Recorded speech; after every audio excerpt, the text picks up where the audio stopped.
তাই মানুষের নামে আল্লাহ কোরআনে সূরা দিলেন, এজন্য জিনেরা মাইন্ড করার সুযোগ নেই। জিনদের নামেও সূরা আছে। কি নাম? সূরাতুল জিন। মানুষ হচ্ছে কোরআনের সেন্ট্রাল থিম, কেন্দ্রীয় আলোচ্য বিষয়। খুব ভালো করে খরগোশের মতো কানটা খাড়া করে শুনবেন।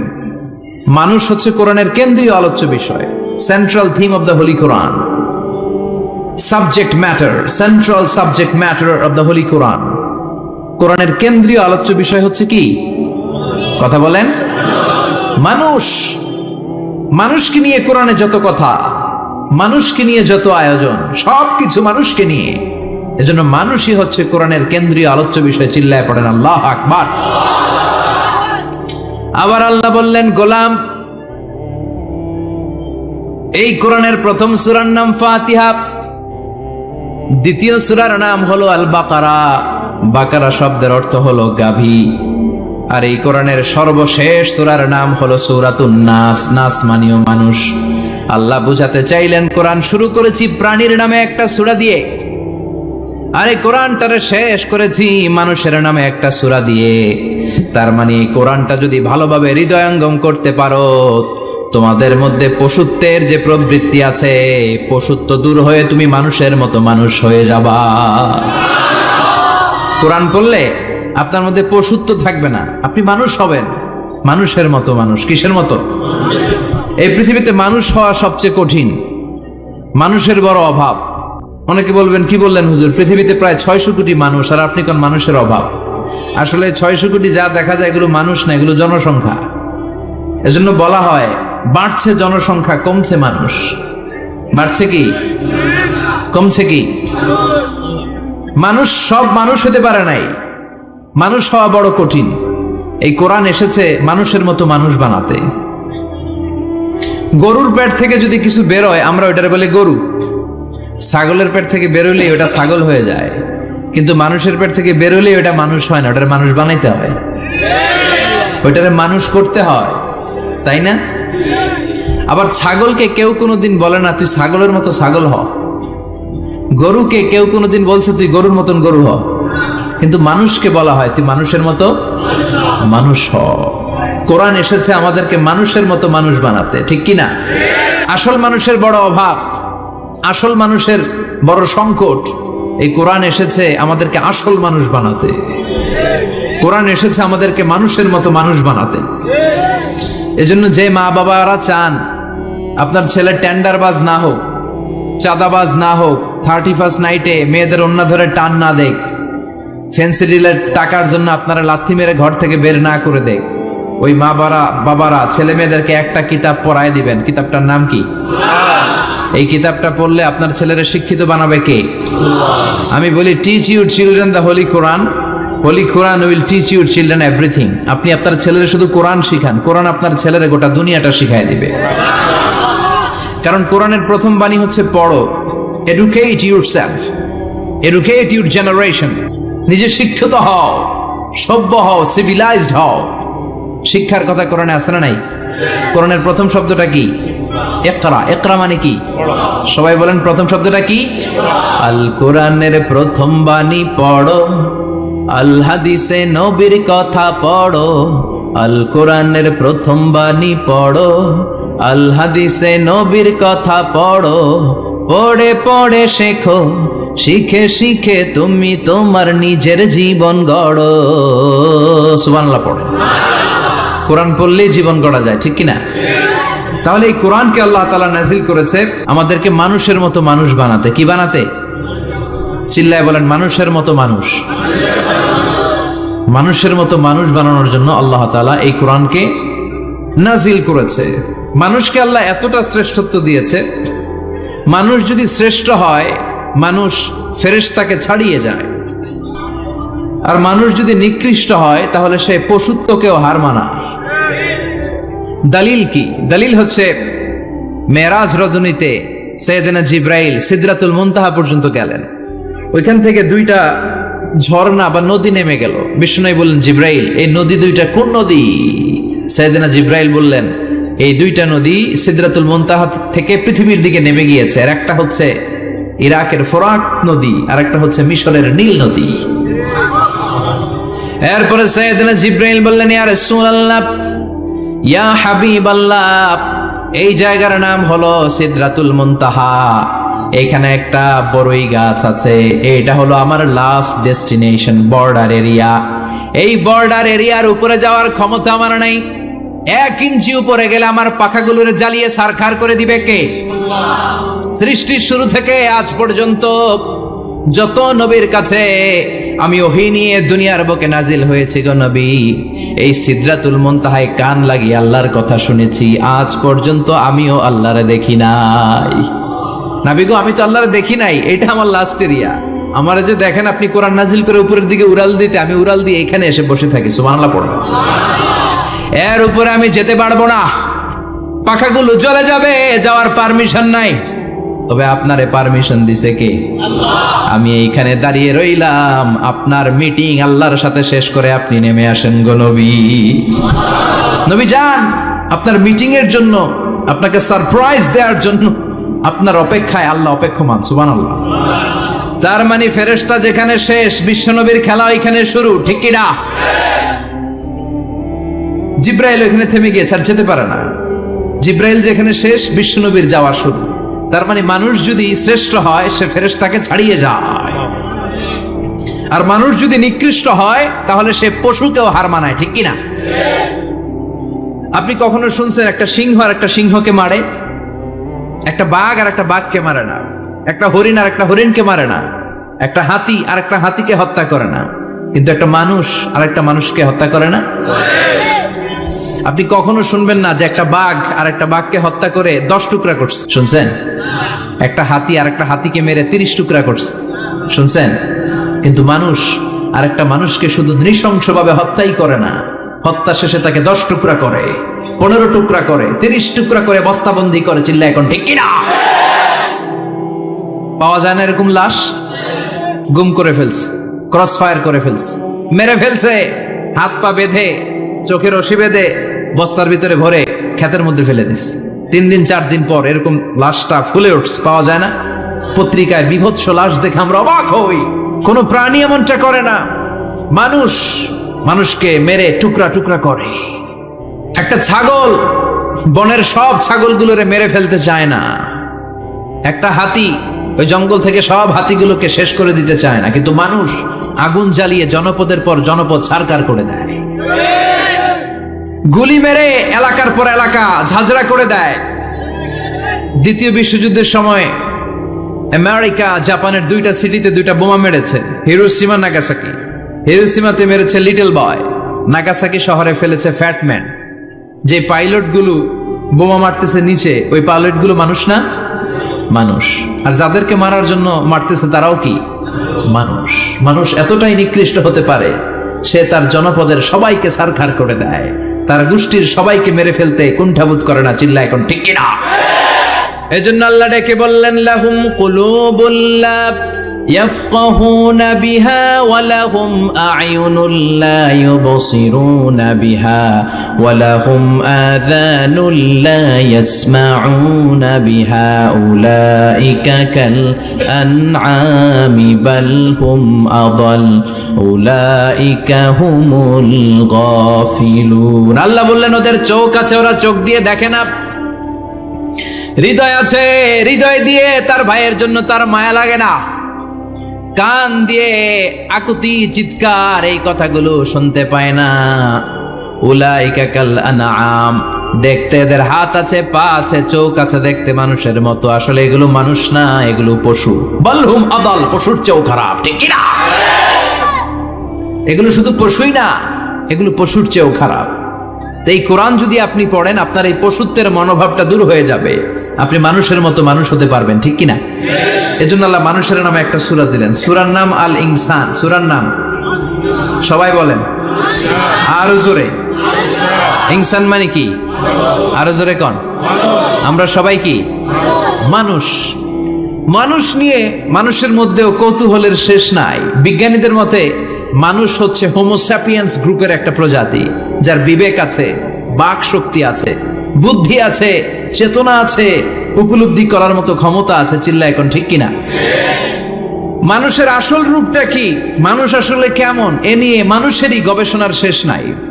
আপনারা একজন জার্মানি দার্শনিক আছে কার্ল মার্কস, নাম শুনে থাকবেন, শুনছেন না? উনি অনেক গবেষণা করে পাইলেন মানুষ হচ্ছে পেট সর্বসুজীব, মানে মানুষের পেট ঠান্ডা তো দুনিয়া ঠান্ডা। উনি গবেষণা করে পাইছে মানুষের পেট ঠিক তো সব ঠিক। উনার পরে আরেক দার্শনিক আসলো, ওনার নাম হচ্ছে ভ্লাদিমির লেনিন, ওনার বাড়ি হচ্ছে রাশিয়া, উনি রাশিয়ান স্কলার ফিলোসোফার। উনি এসে বললেন না, মানুষের পেট সমস্যা বড় সমস্যা নয়, মানুষের আসল সমস্যা হচ্ছে যৌন সমস্যা, সেক্স সমস্যা। মানুষের সেক্স ঠান্ডা তো সব ঠান্ডা। চার্লস ডারউইন ইংল্যান্ডের আরেক দার্শনিক, উনি এসে বললেন তারা দুজন যা বলছে সব ভুল বলছে, মানুষের পেটের সমস্যা আসল সমস্যা না, মানুষের সেক্স সমস্যাও আসল সমস্যা না। আসলে মানুষ মানুষই না, মানুষ হলো বান্দর। মানুষ কি বানর থেকে সময়ের বিবর্তনে, কালের বিবর্তনে বানরগুলো মানুষ হয়ে গিয়েছে। মাথার তার যদি একটু ঢিলা হয়, যা হয় আর কি। তাহলে একদল বলে মানুষের পেটের সমস্যা বড় সমস্যা, আরেক বুদ্ধিজীবীরা বলে মানুষের খাদ্যের সমস্যা বড় সমস্যা, কেউ বলে যৌন সমস্যা বড় সমস্যা, আরেক আবাল বলে মানুষ মানুষ না, মানুষ হলো বান্দর। আল্লাহ বলে একটাও ঠিক কইতে পারে নাই, ঠিক কি না? আল্লাহ বলে মানুষ তাদের পেটের সমস্যা বড় সমস্যা নয়, মানুষের যৌন সমস্যা বড় সমস্যা নয়, কশিন কালেও মানুষ বানর নয়। মানুষকে আমি আল্লাহ নিজ তত্ত্বাবধানে তৈরি করেছি, মানুষ হলো আশরাফুল মাখলুকাত। মানুষ কি আশরাফুল মাখলুকাত, গোটা সৃষ্টিকুলের মধ্যে সেরা। এজন্য নূরের ফেরেশতাও মানুষকে সেজদা দিতে বাধ্য হয়েছে। চিল্লা এখন ঠিক কিনা? তুমি মাটির আদমকে প্রথম সৃষ্টি করিয়া ঘোষণা করিয়া দিলে শ্রেষ্ঠ বলিয়া, তাই তো নূরের ফেরেশতা করে আদমকে সেজদা, ঠিক কিনা? তাই তো নূরের ফেরেশতা করে আদমকে সেজদা, সবার চেয়ে সম্মান দিলে মাটির আদমকে। পড়েন আল্লাহু আল্লাহু তুমি জাল্লে জালালুহু, শেষ করা তো যায় না গে তোমার গুণগান। আল্লাহু আল্লাহু সুবহানাল্লাহ পড়েন। আল্লাহ বলেন পেটের সমস্যা সমস্যা, কিন্তু আসল সমস্যা না। মানুষের যৌন সমস্যা বড় সমস্যা, কিন্তু আসল সমস্যা না। মানুষ বানর নামের প্রজাতির ভেতর দিয়ে মানুষ হয় নাই, মানুষকে আমি নিজে তৈরি করেছি, মানুষকে আমি আশরাফুল মাখলুকাত বানিয়েছি। সুবহানাল্লাহ। বুখারীর বর্ণনা, লাম্মা খালাকাল্লাহু আদামা ওয়া কানা তুলুহু 60 যিরাআন, আল্লাহ যখন সাইয়েদনা আদমকে তৈরি করলেন 60 হাত লম্বা করে তৈরি করলেন। কয় হাত? আপনি কয় হাত? আমি কয় হাত? আমরা কয় হাত? কিন্তু আদম ছিল কয় হাত? সুবহানাল্লাহ কইবেন না? আপনারা যখন জান্নাতে প্রবেশ করবেন, বুখারীর ওই বর্ণনাতে এসেছে মানুষরা যখন জান্নাতে প্রবেশ করবে প্রতিটা মানুষ 60 হাত লম্বা হয়ে প্রবেশ করবে। এই দুনিয়াতে দাড়ি রাখার জন্য বিশ্বনবী আদেশ করেছেন, কিন্তু জান্নাতে যারা যাবে এদের দাড়িও থাকবে না, মোছও থাকবে না, গায়ের মধ্যে পশমও থাকবে না। সুবহানাল্লাহ বাড়ি দিয়ে গিয়া চিৎকার করে পড়েন আল্লাহু আকবার। তার মানে মানুষ হলো আশরাফুল মাখলুকাত, গোটা বিশ্বের মধ্যে সেরা। আল্লাহ বললেন আদমকে আমি নিজ হাতে তৈরি করেছি। লাম্মা খালাকাল্লাহু আদম ওয়া কানা তুলুহু 60 যিরাআন, 60 হাত লম্বা করে আদমকে বানিয়েছি। আদমকে সব সৃষ্টির মধ্যে শ্রেষ্ঠত্বের মানদণ্ডে উন্নীত করে আদমকে আমি আশরাফুল মাখলুকাত বানিয়েছি। সুবহানাল্লাহ। আমরা আশরাফুল মাখলুকাত, ভালো লাগে না শুনতে? আমরা হচ্ছি খলিফাতুল্লাহি ফিল আরদ, ইন্নী জাইলুন ফিল আরদি। আল্লাহ বলেন আমি দুনিয়াতে আমার আদেশ বাস্তবায়নের জন্য, লি ইজরাই আহকামিল্লাহি ওয়া তানফিযি আওয়ামিরিল্লাহ, আল্লাহর আদেশ আল্লাহর নিষেধ জমিনের বুকে পালন করার জন্য মানুষকে আমি খলিফা বানিয়েছি। কার কথা? চুরি করলে হাত কেটে দাও, কার আইন? নাকি মাননীয় প্রধানমন্ত্রী শেখ হাসিনার আইন? এই দেশের বানানো আইন। চুরি করলে হাত কাটো, কথাটা কার? السارق والسارقة فاقطعوا أيديهما جزاء بما كسبا نكالا من الله والله عزيز حكيم. If anyone steal something very precious from the society, the government should cut down his right hand. দামি কিছু চুরি করলে এটা সাক্ষীর দ্বারা সাব্যস্ত হলে গভর্নমেন্টের উচিত তার ডান হাতটা এক কোপ মেরে কেটে দেয়া। কার কথা? বানু মাখজুমিয়া গোত্রের এক মেয়ে মদিনাতে চুরিতে ধরা পড়ল। অনেক বড় ফ্যামিলির, ডিগনিফাইড শিল্পপতির মেয়ে। সাহাবারা বলল, এই মেয়ের হাত যদি বিশ্বনবী মদিনায় কেটে দেয়, মদিনাতে তো মারামারি লেগে যাবে। কে বলবে বিশ্বনবীর কাছে যে সুপারিশ করার ক্ষমতা কারো নাই? বিশ্বনবীর পালক পুত্র ওসামা বিন যায়েদ, যায়েদ ইবনে হারেসা, তার ছেলে ওসামা পালক পুত্রের ছেলে, তাকে বিশ্বনবী বড্ড ভালোবাসতো। তার উপাধি হলো হুব্বু রাসূলিল্লাহ, বিশ্বনবীর ভালোবাসা। সবাই বলল, ওসামা, আমরা যে বলতে পারবো না, তুই যে নবীরে সুপারিশ কর। ও নবী, যদিও চুরি করেছে মেয়েটা, সাব্যস্ত হয়েছে, কিন্তু আপনি মাফ করে দেন, হাত কেটে দিয়েন না। ওসামা যে বলে, নবী হাত কেটে দিয়েন না। বিশ্বনবীর চেহারাটা আগুনের গোলার মতো লাল হয়ে গেল। বিশ্বনবী বললেন, ওসামা, এটা আল্লাহর আইন, সুপারিশ করার সাহস তোর বুকের ভিতরে দিল কে? কে দিয়েছে স্পর্ধা? লাউ আন্না ফাতিমাতা বিনতে মুহাম্মদ সারাকাত লাকাতা মুহাম্মাদুন ইয়াদাহা। এই মেয়ে তো দূরের কথা, আমার কলিজার টুকরা, নয়নের পুটুলি, জান্নাতি নারীদের সর্দারণী আমার মেয়ে ফাতেমাও যদি চুরিতে ধরা পড়ে, আমি তলোয়ারটা বের করে ফাতেমার হাত কেটে দিতে 1 সেকেন্ডও দেরি করব না। কারণ আইনটা কার? চিল্লায় বলেন, কার? এজন্য বাংলাদেশে চুরি চামারি আছে না নাই? হাজার হাজার কোটি টাকা উধাও হয়ে যায়, আছে না নাই? আমাদের মাননীয় প্রধানমন্ত্রী যদি এই নিয়ম করে দেয়, যারাই চুরি করবে হাত কেটে দেয়া হবে। বাইতুল মুকাররমের স্কয়ারের সামনে হাত কেটে দেয়া হবে। আর প্রতিটা চ্যানেল লাইভ ব্রডকাস্ট করবে, এটা সরাসরি সম্প্রচার, আমরা সবাই দেখবো কেমনে চোরদের হাত কাটে। এই নিয়ম যদি আমাদের মাননীয় প্রধানমন্ত্রী করে দেয়, দেশে আর চোর খুঁজে পাওয়া যাবে? কথা কন। তবে এই চোর লাউ চোর, ডাইল চোর, মুরগি চোর না, যারা হাজার কোটি টাকা মেরে দেয়। এক সিগনেচারে দেশের 10,000 কোটি টাকা নাই, চিল্লায় বলো ঠিক কিনা? এই চোরদের বিচার যদি করা যেত, তাহলে এই দেশে আর দুর্নীতি থাকতো না। দুর্নীতি দমন কমিশনের দরকার হতো না। মন্ত্রীদের রাতের ঘুম হারাম হতো না। এটা মদিনার সমাজ হয়ে যেত, শান্তির বাংলাদেশ হয়ে যেত, ঠিক কিনা? এজন্য আল্লাহ বললেন, গোলাম, এই জমিনের ভেতরে চুরি করলে হাত কেটে দিবা, জিনা ব্যভিচার করলে ডেথ পেনাল্টি, ক্যাপিটাল পানিশমেন্ট, মৃত্যুদণ্ড, সর্বোচ্চ শাস্তি, ঠিক কিনা? এজন্য ইসলাম দিয়ে যদি আইন কায়েম করা হয়, 24 ঘন্টার আলটিমেটামে সব বিচার হয়ে যাবে, যেরকম, ঠিক কিনা? ইসলাম বলে চোরের হাত কেটে দাও। জিনা ব্যভিচার করলে ডেথ পেনাল্টি, সৌদি আরবে হেড অফ করে, গলা কেটে ফেলে। বাংলাদেশেও যদি এটা করা যেত, খবর হয়ে যেত, আর কোন ধর্ষক বাংলার জমিনে জন্মাতো না, চিল্লায় বলো ঠিক কিনা? আল্লাহ বলেন, আমি মানুষকে খলিফা বানিয়েছি আমার এই হুকুম আহকামগুলো বাস্তবায়নের জন্য। সব সৃষ্টিকুলের মধ্য থেকে মানুষকে আমি বানিয়েছি আশরাফুল মাখলুকাত। আবার মানুষকে বানিয়েছি আমি আমার খলিফা। আবার মানুষের চেহারাটা আমি আল্লাহ সব চাইতে সুন্দর করে তৈরি করেছি। সুবহানাল্লাহ। লাকাদ খালাকনাল ইনসানা ফি আহসানি তাকওয়িম। আমি মানুষের চেহারাটা সব চাইতে চমৎকার অবয়ব দিয়ে তৈরি করেছি রে গোলাম। সুবহানাল্লাহ। পৃথিবীতে যত প্রাণী আছে, সব সৃষ্টির মধ্য থেকে আমাদের সৃষ্টিটা সুন্দর না?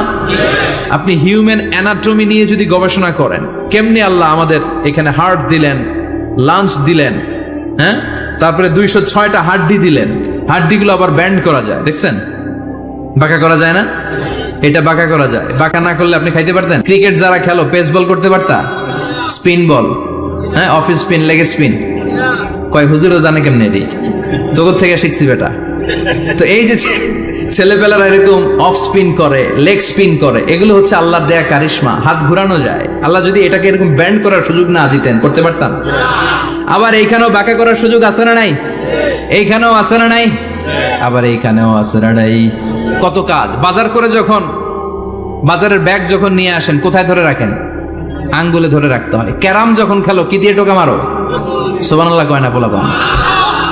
কত খেলার সিস্টেম আল্লাহ দিলেন। আবার ক্রিকেটের মধ্যে 2 আঙ্গুল তুললে কি? ওই যে সব মুখস্থ। আবার 1 আঙ্গুল তুললে কি? দেখছেন ঘটনা? আউট। কত কাজ এই আঙ্গুল দিয়ে। এই আঙ্গুলগুলোর বাঁকা করার, বেন্ড করার ক্ষমতা আমাদেরকে দিয়েছে কে? আল্লাহ। এজন্য আল্লাহ বললেন, লাকাদ খালাকনাল ইনসানা ফি আহসানি তাকওয়িম। আমি মানুষের চেহারাটা সব চাইতে সুন্দর করে তৈরি করেছি। মানুষ সুন্দর, আমাদের চোখ সুন্দর না মিয়া? আমাদের চোখও যদি সুন্দর হতো তাইলে আমরা বুঝতাম মানুষগুলো কত সুন্দর। আমরা মনে করি ধলা হইলেই সুন্দর, কয় ধলা ধলা এটা সুন্দর, ডাকাইত এগুলো ডাকা। একটা মানুষের চেহারা স্কিন যদি কালো হয় এর মধ্যে একটা সৌন্দর্য আছে না নাই? একটা মেয়ের স্কিন যদি কালো হয় তারপরও চেহারায় সৌন্দর্য আছে না নাই? কয় না হুজুর আমার বউ সুন্দর না, কালা কালা। আছে না নাই? তুই ডাকাইত, তুই কি? একজন মানুষের চেহারা যেরকমই হয় আপনি খেয়াল করে দেখবেন তারপরও তার অবয়বের মধ্যে একটা এক্সট্রা অর্ডিনারিটি আছে, কারোর সাথে কারোটা মিলে না। সুবহানাল্লাহ পড়েন। এজন্য প্রতিদিন স্ত্রীরে বলবেন, স্ত্রী তুমি সুন্দরী, তুমি অনন্যা, তোমার চাইতে সুন্দরী গোটা বিশ্বে কেউ নাই। কইবেন না? মুরব্বীরা কয় না, কইতাম না, আগে কইয়া ফেলাইছি। এগুলো বলবেন, এগুলো বললে স্বামী স্ত্রীর মধ্যে ভালোবাসা বাড়াই দিবে কে? আল্লাহ। আমি প্রায় এগুলো বলি, উৎসাহিত করি যে স্বামী স্ত্রীর মধ্যে যে ভালোবাসাটা এটা পবিত্র, এটা জান্নাতি। এই ভালোবাসা জান্নাতে শুরু হয়েছিল সাইয়েদনা আদম আর হাওয়ার মধ্য দিয়ে। চিল্লা এখন ঠিক কিনা? স্বামী স্ত্রী দুইজনে একের হাতের সাথে আরেকজনের হাত মিলালে হাতের সগীরা গুনাহ মাফ করে কে? আল্লাহ। স্ত্রীর চেহারার দিকে নজর করে তাকালে চোখের গুনাহ মাফ করে দেয় কে? আল্লাহ। স্ত্রীর জন্য প্রতি মাসে যে খরচ দেন এই টাকাগুলো সদকা দেওয়ার সওয়াব আছে না নাই? আছে। স্ত্রীকে যে দামি দামি ভ্যানিটি ব্যাগ কিনে দেন এটা তো সওয়াব আছে না নাই? আছে। কক্সবাজারে ঘুরতে নিয়ে গেলে সওয়াব আছে না নাই? আছে। ফুল কিনে দিলে সওয়াব আছে না নাই? আছে। ভালোবাসার গান শোনাইলে সওয়াব আছে না নাই? আজকে পারবেন না শোনাইতে রাত্রেবেলা? পারবেন? পারবেন? পোলাপাইন রাখায় পারবো। তোকে তো বেটা বিয়েই হয় নাই, বিয়ার পরে শোনাইস। তো এই ভালোবাসার গানগুলো শোনালে নিজেদের মধ্যে একটা ইন্টিমেসি তৈরি হয়। বিশ্বনবী এরকম স্ত্রীর সাথে খুনসুটি করতেন, ভালোবাসা করতেন। এটা হালাল, কিন্তু এটা জায়গা মতো না করে ভাবির লগে করলে মায়ের আছে না নাই? ভালোবাসার গান জায়গা মতো শোনাতে হবে। স্ত্রীকে ভালোবাসার গান না শুনিয়ে যদি চাচাতো বোনের শোনাও, শালিরে শোনাও, পাড়ার মেয়েদের সাথে যদি টাঙ্কি মারো, ফিল্ডিং মারো, মায়ের আছে না নাই? তার মানে জায়গা মতো করলে সব সওয়াব। সুবহানাল্লাহ পড়েন। আর বিয়েটারে সহজ করে দিবেন। আমি তো সব জায়গায় বলি বিয়েটাকে সহজ করে দেন, আমরা বিয়েটারে কঠিন করে ফেলছি। একটা ছেলে এই দেশে 16 থেকে 18 বছর বয়সে ম্যাচিউরড হয়, কিন্তু ওরে বিয়ের পিড়িতে বসায় 32 বছর বয়স। তো বাকি 32 বছর কি আঙ্গুল চুষবে?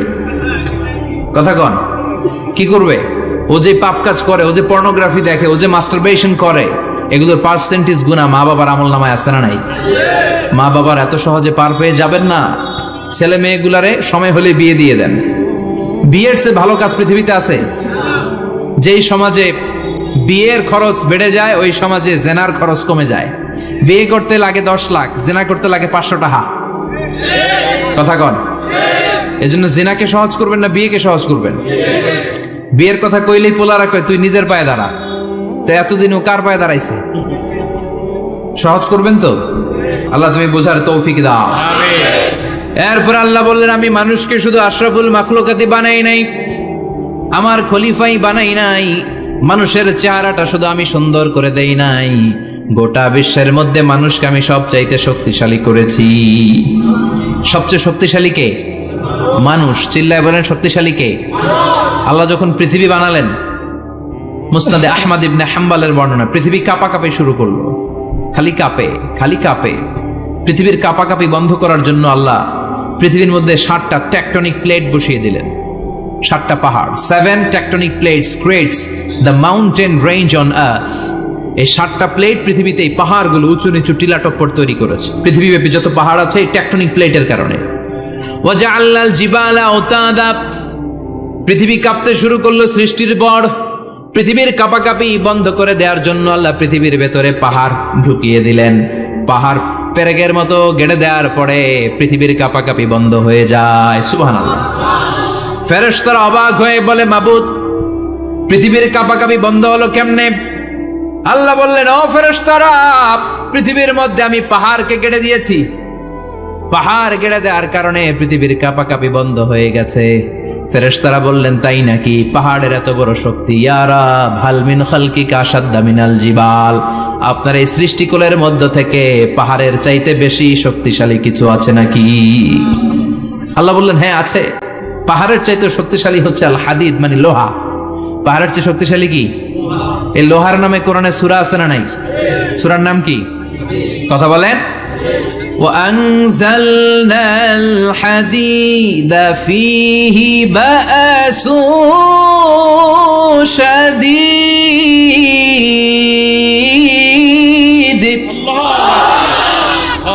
আমি আকাশ থেকে জমিনের মধ্যে হাদিদ মানে লোহা পাঠিয়েছি।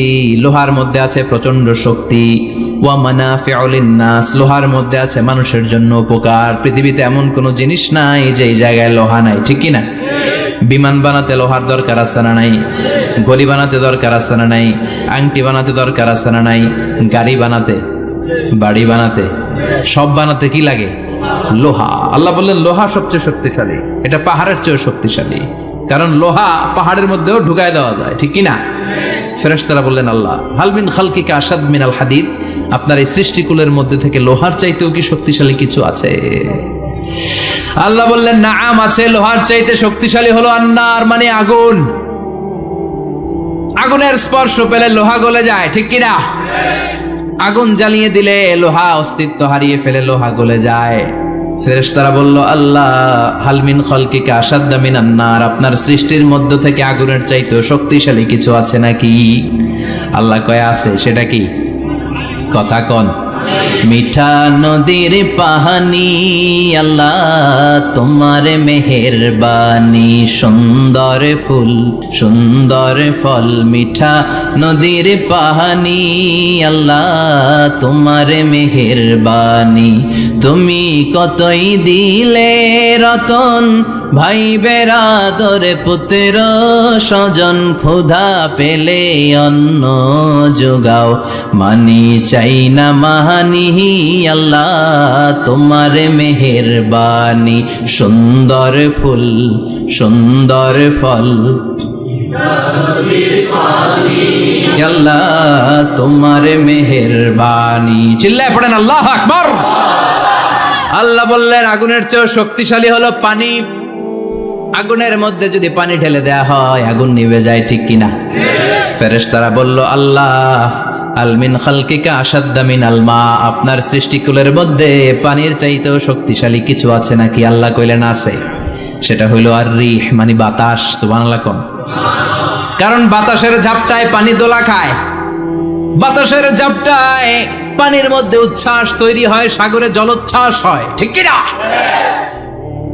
বাতাস ধাক্কা মারলে পানিতে দোলা লাগে, সিডর হয়, নার্গিস হয়, আইলা হয়, মহাসেন হয়, ঘূর্ণিঝড় হয়। পানির চাইতে বাতাস বেশি শক্তিশালী। ফেরেশতারা অবাক হয়ে বলে আল্লাহ তাহলে আপনার সৃষ্টিকুলের মধ্য থেকে বাতাসের চাইতেও শক্তিশালী কিছু আছে নাকি? আল্লাহ কয় আছে।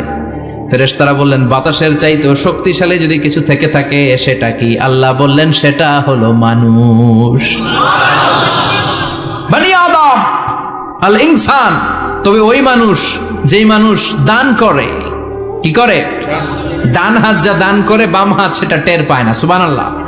আল্লাকা সিররুন ইনদাল্লাহ বাইনাকা আনতা ওয়া বাইনাল্লাহ, আল্লাকা সাদাকাতুন তাখফা লা ইয়ালামুহা ইল্লাল্লাহ, আল্লাকা সিররুন ইনদাল্লাহ বাইনাকা আনতা ওয়া বাইনাল্লাহ, আল্লাকা সাদাকাতুন তাখফা লা ইয়ালামুহা ইল্লাল্লাহ। সুবহানাল্লাহ পড়েন। তোমার কি এমন কোন আমল আছে নাকি যে আমল আল্লাহ ছাড়া কেউ জানে না? তুমি এমন কোন গোপন দান করেছো নাকি যেই দানটা আল্লাহ ছাড়া কেউ দেখেনি, ঠিক কি না? গোপন দান আল্লাহর রাগকে কমিয়ে দেয়। তাহলে ওই মানুষ ওই বাতাসের চাইতেও শক্তিশালী যে মানুষ ডান হাতে দান করলে বাম হাতও টের পায় না। মানুষ টের পাওয়া তো দূরের কথা, চিল্লায় পড়েন আল্লাহু আকবার।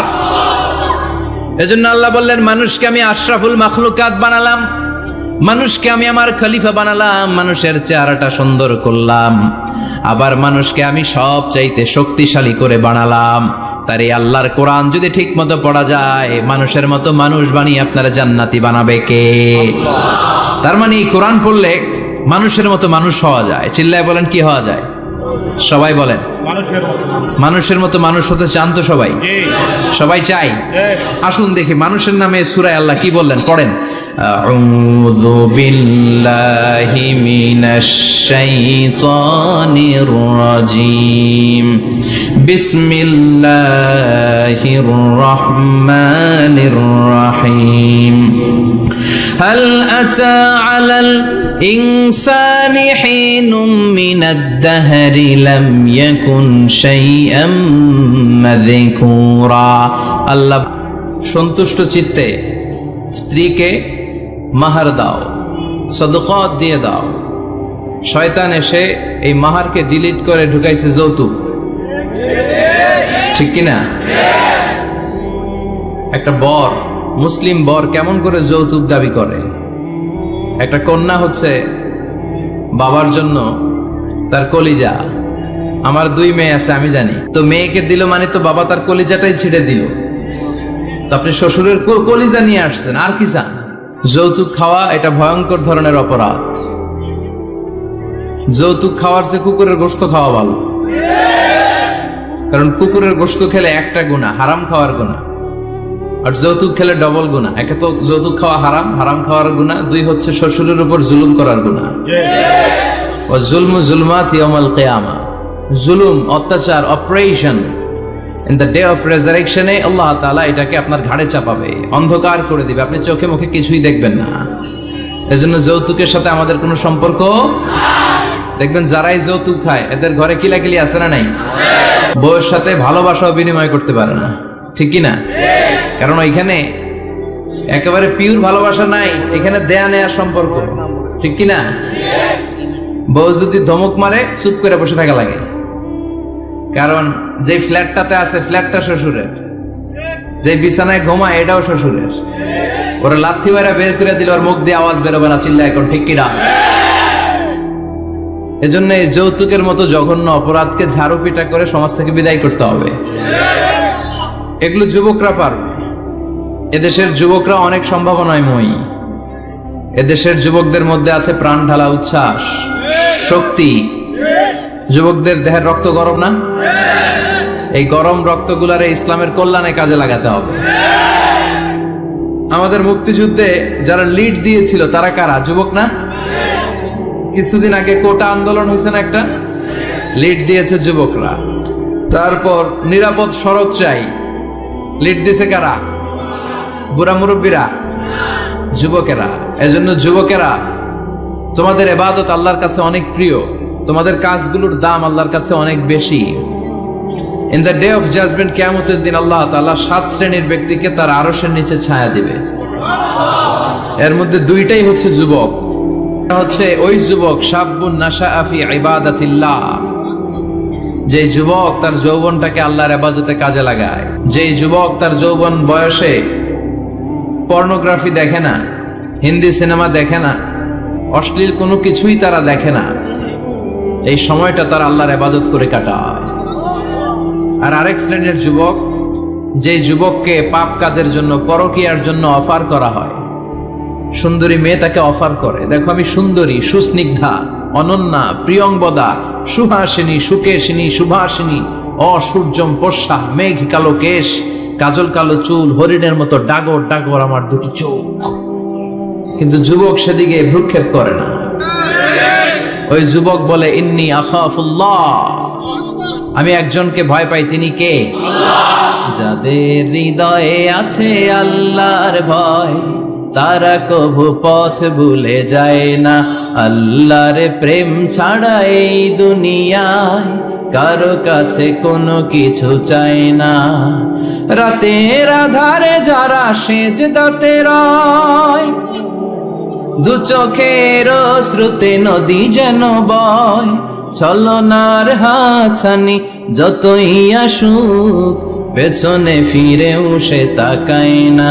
যাদের হৃদয়ে আছে আল্লাহর ভয়, তারা কভু পথ ভুলে যায় না।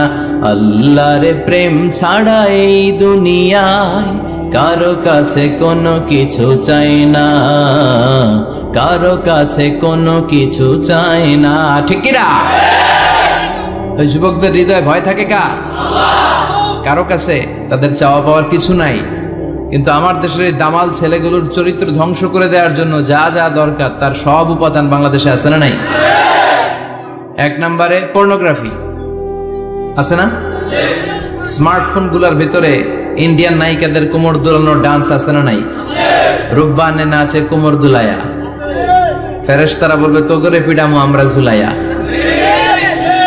তো যুবক ভাইয়েরা, এগুলো দেখবা না, তোমার চোখের হেফাজত করতে হবে, তোমাকে অনেক দূর যেতে হবে, তোমাকেই খুঁজছে বাংলাদেশ।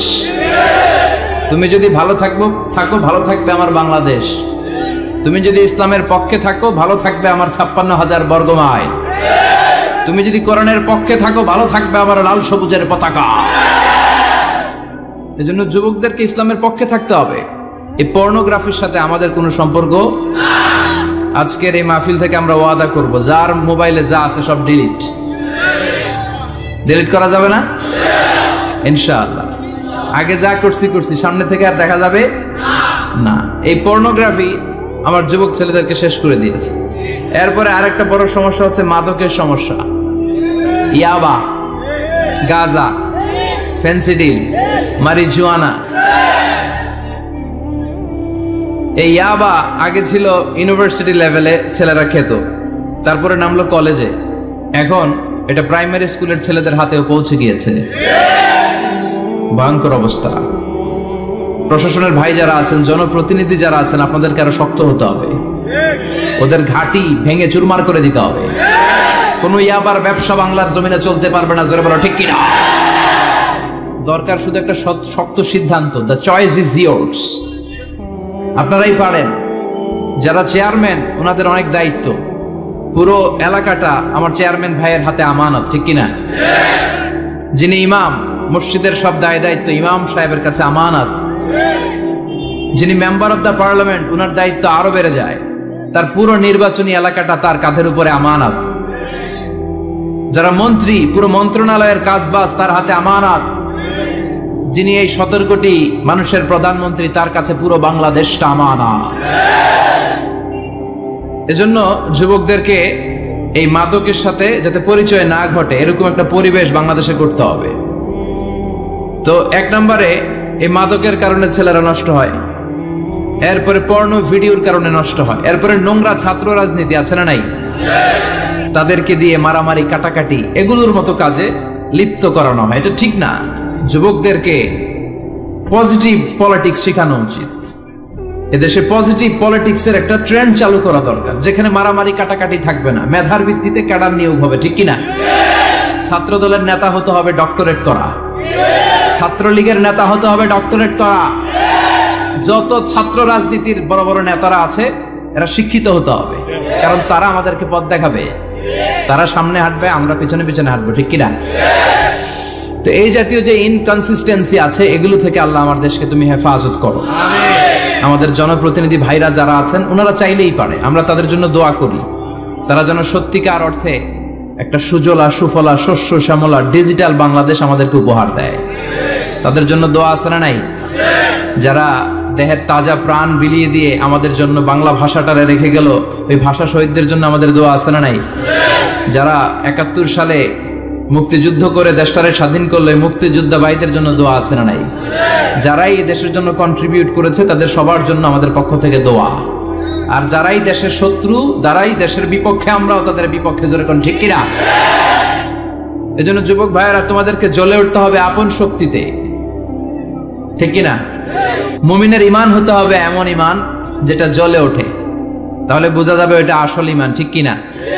যে ঈমান প্রয়োজনে জ্বলে ওঠে না, যে ঈমান সত্যের কথা বলে না, যে ঈমান প্রয়োজনে জ্বলে ওঠে না, যে ঈমান সত্যের কথা বলে না, যে ঈমান বাস্তবে নাই, যে ঈমান অন্তরে নাই, মুখে শুধু ফাঁকা বলি, কি করে তারে বলো ঈমানে বলি, কি করে তারে বলো ঈমানে বলি, কি করে তারে বলো ঈমানে বলি, ঠিক কিনা? যে ইমান ইমানে ভুলে নাস্তিকতার মঞ্চে ওঠে, এরকম আছে না নাই? যে ইমান বাতিল মতের দোসর হয়ে ফায়দা লুটে, যে ইমান শুধুই কেবল খায় দায় আনন্দ করে, যে ইমান দেখে না যে আরাকানে ভাইরা মরে, যে ইমান ময়দানে নাই, যে ইমান বাস্তবে নাই, মুখে শুধু ফাঁকা বলি, কি করে তারে বলো ইমান বলি, কি করে তারে বলো ইমানে বলি, কি করে তারে বলো ইমানে বলি, ঠিক কি না? এজন্য ইমান হতে হবে পাক্কা ইমান। ইমান জ্বলে উঠতে হবে বারুদের মতো যদি অন্যায় দেখে, চিল্লা এখন ঠিক কিনা? আল্লাহ আমাদেরকে সেই অর্থে প্রকৃত মুমিন হওয়ার তুমি তৌফিক দাও। আজকের মাহফিলে আসতে পেরে আমরা খুশি না বেজার? আসুন আল্লাহর দরবারে আমরা ফরমালি শুকরিয়া জানাই। আমরা পড়ে নেই কালিমাতুশ শুকর, আলহামদুলিল্লাহ। অনেক আলোচক আপনারা দাওয়াত করেছেন, আলহামদুলিল্লাহ। যারাই এখানে কথা বলেছে নিঃসন্দেহে কোরআন থেকে বলেছে, কারণ আমাদের তাফসীরুল কোরআনের মাহফিলের সিলেবাস একটা, এটার বাইরে থেকে আমাদের কথা বলার সুযোগ আছে? আমরা যদি এখানে ত্রিপিটক থেকে কথা বলি, গীতা বাইবেল থেকে কথা বলি, রামায়ণ মহাভারত থেকে কথা বলি, আপনারা কেউ শুনবেন? আপনারা বলবেন যে হুজুর এই বইটা থেকে কথা বলেন। আমাদের সিলেবাস হচ্ছে কোরআন। চিৎকার করে বলতে হবে, আমাদের সিলেবাস কি? কোরআন। এই কোরআন দিয়ে দেশের সব আইনগুলো হোক, আমরা চাই কি চাই না? এই কোরআনটা সংসদ ভবনে থাক, চাই কি চাই না? ক্যান্টনমেন্টে থাক, চাই কি চাই না? সচিবালয়ে থাক, চাই কি চাই না? দেশের প্রতিটি অঙ্গনে কোরআনের কথাগুলো ছড়িয়ে পড়ুক। কোরআনের আলোতে আমরা যেন আলোকিত হই। আল্লাহ বলেছেন, this is the book whereof there is no doubt in it and a guidance to those who are মুত্তাকিন। এটা এমন বই যে বই একটাও ভুল নাই, আছে? একটাও সন্দেহ নাই, আছে? এজন্য ছেলে মেয়েদেরকে কোরআন পড়াবেন, রাজি আছেন তো? কোরআন যেন প্রতিদিন আমাদের তেলাওয়াত হয়। একটি আয়াত হলেও যেন প্রতিদিন আমরা বঙ্গানুবাদ পড়ি। মাতৃভাষায় কোরআনটাকে বুঝতে হবে, এটা সবচেয়ে বড় ফরজ। বাংলা বুঝি না এমন কি কেউ এখানে আছেন? নাই। তো আমরা সবসময় এই বইটা থেকে কথা শুনি। এই বইটা সবার, এই বইটা বিএনপির ভাইদের, এটা আওয়ামী লীগের ভাইদের, এটা জাতীয় পার্টির ভাইদের, এটা জামাত ইসলামের, এটা পীরের মুরিদের, এটা তাবলীগের ভাইদের, এটা আস্তিকদের, এটা নাস্তিকদের, এটা হিন্দুদের। এটা আলাদা কারণ, এটা সবার। এই কিতাবটা হিন্দুদেরও কিতাব, ওরা পড়ে না তো আমি কি করব? ইসলাম এটা কি কুক্ষিগত আমার বাপের ধর্ম? সবার ধর্ম, সবার। ওরা মানে না তো আমি কি করব? বিশ্বনবী উনি সবার নবী। বিশ্বনবী কি শুধু আমাদের নবী? উনি হিন্দুদেরও নবী, উনি বৌদ্ধদেরও নবী, উনি অগ্নি উপাসকদেরও নবী, উনি নারীদের নবী, উনি পুরুষদের নবী, উনি আরবদের নবী, উনি অনারবদের নবী, উনি বিশ্বনবী। উনি বিশ্বনবী, সবার জন্য এসেছেন। as a father, as a husband, as a lawgiver, as a lawmaker, as a reformer of the society, as a commander, as a messenger. Muhammad is the superman of the world. স্বামী হিসেবে, বাবা হিসেবে, নেতা হিসেবে, সমাজ সংস্কারক হিসেবে, আইন প্রণেতা হিসেবে, সর্বোপরি একজন নবী হিসেবে মুহাম্মদ সাল্লাল্লাহু আলাইহি ওয়াসাল্লাম গোটা বিশ্বের মানুষের কাছে সুপারম্যান। সুপারম্যান ছিলেন তো, যে সবকিছু করে দেখাতে পারে আল্লাহর রহমতে। বিশ্বনবীকে তো আল্লাহ এই বরকত দিয়েছে। বিশ্বনবীর হাতে বরকত, পায়ে বরকত। বিশ্বনবী যদি কোনো বাচ্চার মাথায় হাত বুলিয়ে দিত, ওই বাচ্চার মাথার চুল বড় হয়ে যেত। এক ভণ্ড নবী আসলো, মুসাইলামাতুল কাযযাব, সে কয় আমিও নবী। সবাই কয় তাহলে তুমিও আমাদের বাচ্চার মাথায় হাত বুলায় দাও। মুহাম্মদ তো হাত বুলায় দিলে বাচ্চার মাথায় চুল বড় হয়। মুসাইলামা কয় নিয়ে আয় বাচ্চা। বাচ্চা নিয়ে আসছে, বাচ্চার মাথায় হাত বুলাই দিস, চুল তো বড় হয় না। আর মাথা ছিল আজীবন টাক মাথা। যে বাচ্চার মাথার মধ্যে এই বেয়াদবের হাত লেগেছে, ওই বাচ্চার মাথাটা আজীবন ছিল টাক, চুল বড় হবে তো দূরের কথা। কি বরকতের নবী! অনেক সাহাবী এসে বলছেন, ইয়া রাসূলুল্লাহ, আমাদের কুয়ার মধ্যে পানি নাই, কি করব? বিষ্ণুনবী যে কুলি করে কুলির পানি কুয়াতে ফেলেছে, মুহূর্তের মধ্যে পাম্প মেশিন দিয়ে পানি উঠালে যেমনি পানি উঠতে থাকে, পুরো কুয়ার পানি উপচে উপরে ওভারফ্লো হতে শুরু করেছে। অনেক জায়গায় কুয়ার পানি লবণাক্ত, সাহাবারা খেতে পারে না। ইয়া রাসূলুল্লাহ, আমাদের কুয়ার পানি লবণাক্ত। বিশ্বনবী ওযু করে আবার কুলির পানি ছাড়লেন, মুহূর্তের মধ্যে লবণাক্ত কুয়ার পানি মিঠা পানিতে পরিণত হলো। যেখানে হাত দিয়েছেন ওখানেই বরকত আছে না নাই? এজন্য বিশ্বনবীর সুন্নাহ আছে, যেখানে আমরা আছি। আসলে আমরা সরাসরি কোরআনের দিকে যাই, কারণ এই কিতাবে অনেক বরকত। আমি আমার খুতবার শুরুতে আল কোরআন আল কারীমের 29তম পারার একটি সূরা, সূরাতুল ইনসান, এই সূরার একটি আয়াত তেলাওয়াত করেছি। এই সূরার আলোকে আজকের এই চমৎকার রজনীতে আমরা কিছু কথা শুনবো ইনশাআল্লাহ। পড়েন। এখন যেমনি আপনারা চুপচাপ, শেষ পর্যন্ত চুপচাপ থাকবেন তো, নাকি ওঠা বসা করবেন না? তাহলে আদব নষ্ট হবে। আদব নাই তো কিচ্ছু নাই, আদব আছে তো সব আছে, ঠিক কি না? সূরার নাম হচ্ছে সূরাতুল ইনসান। সবাই বলেন সূরার নাম, আরো জোরে বলেন ইনসান।